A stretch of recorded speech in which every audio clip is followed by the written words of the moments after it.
and welcome to UK Gaming Network's Best Games of August 2016. It's the 1 year anniversary of our countdowns this month. We've played a lot over the last 366 days since awarding our first number one, and we've enjoyed every minute of bringing you our opinions. As more and more publishers discover the value of releasing games before the silly season starts, it's been a packed month too, and we've narrowed them down to the 5 that we enjoyed the most. Only brand new games that we have played are included, so don't go expecting the likes of the accurately named The Witcher 3 Game of the Year edition, Fahrenheit on PS4, Assetto Corsa on consoles, or the annual re-release of Resident Evil 4 to be counted. Forget about the old, and let's concentrate on the new. The UKGN Top 5 Games of August, Year 2 to be precise. Number 5.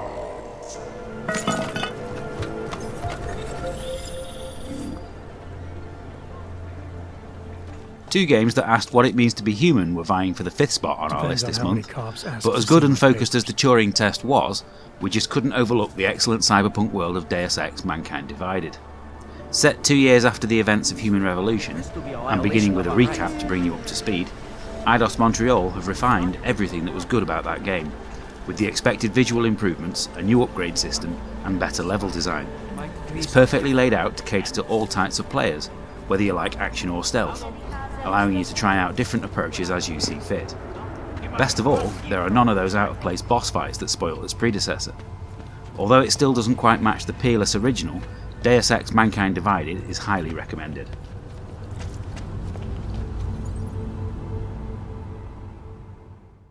Number 4.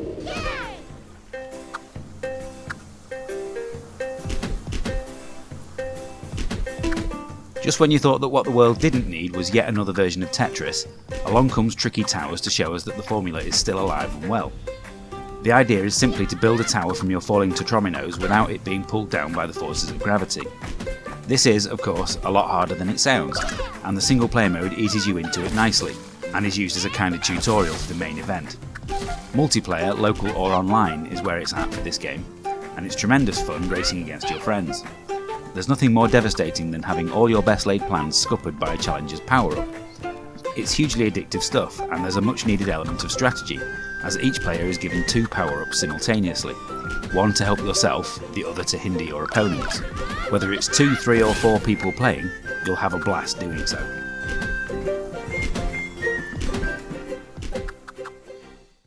Number 3.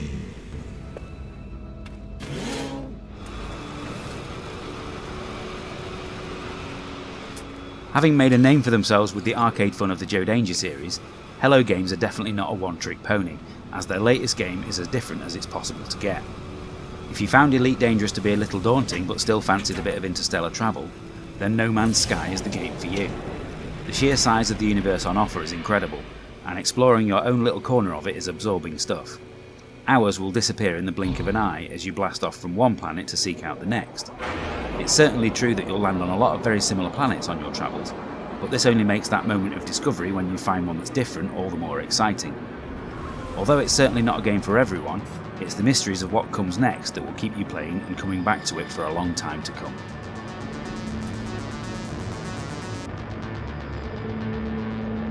Number 2. That was our last stop. No more scheduled pit stops.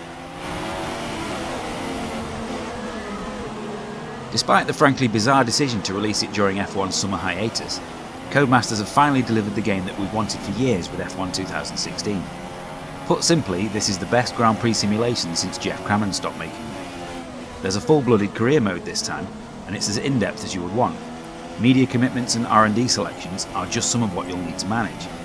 Practice sessions now feature tyre wear and track familiarisation challenges, which give you something other than lap times to aim for. The safety car can now be deployed during races, and you can even warm up your tyres on the formation lap if you so desire.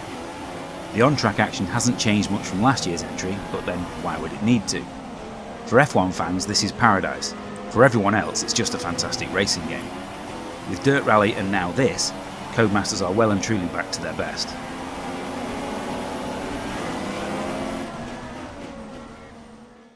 Number 1.